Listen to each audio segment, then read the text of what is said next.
Hello mga guys, this is Jemart Laori Picardan. Ngayong araw nga pala, naghahanda nga pala ako para sa sleeving. Bali nga magkakaroon nga daw ng buhos kinabukasan, kaya naghahanda na ako dito. At ito nga, nilatag ko na nga dito yung blusak para gupitin. Pagkatapos nga gupitin sa mahaba, itutupi ko na rin to na parang ganito. Bali nga kumuha na nga lang ako dito ng mga putol na tubo para ito yung pansukat ko. Habang nagpuputol nga pala ako dito, ay kumuha na rin ako ng kapirasong katol dahil sobrang lamok dito. Maliit lang naman yung sinindihan ko, pantaboy lang na lamok para hindi ako kagatin. Nang masindihan ko na nga, nilagay ko na nga lang dito sa gilid ko. Pinatong ko na nga lang muna dito kasi papatayin ko rin naman mamaya kapag natapos na ako maggupit.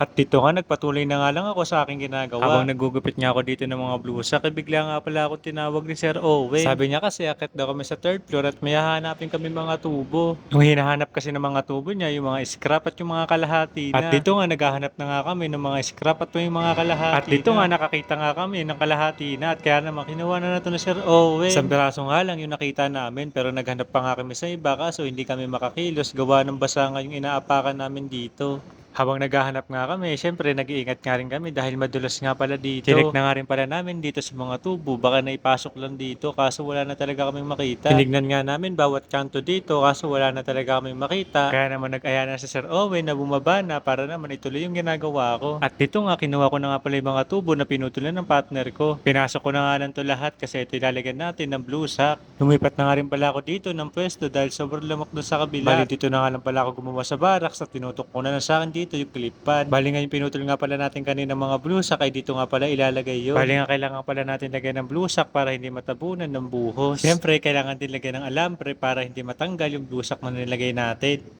Hindi naman masyadong mahirap yung ginagawa kong pagpe-prepare. Medyo nakakangamit nga lang to pero ayos lang kasi nga madali lang naman to. Kasama naman sa trabaho ang mahirapan kaya ayos lang. At dito nga sa oras na to habang gumagawa nga pala ako ay bigla nga palang magbo-brown out. Ipaparinig ko nga sa inyo yung mga sigawan namin dito.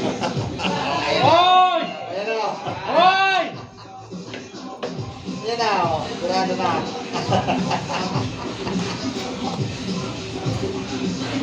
Kumaksin yan. Kalukuhan ng interview yun ha.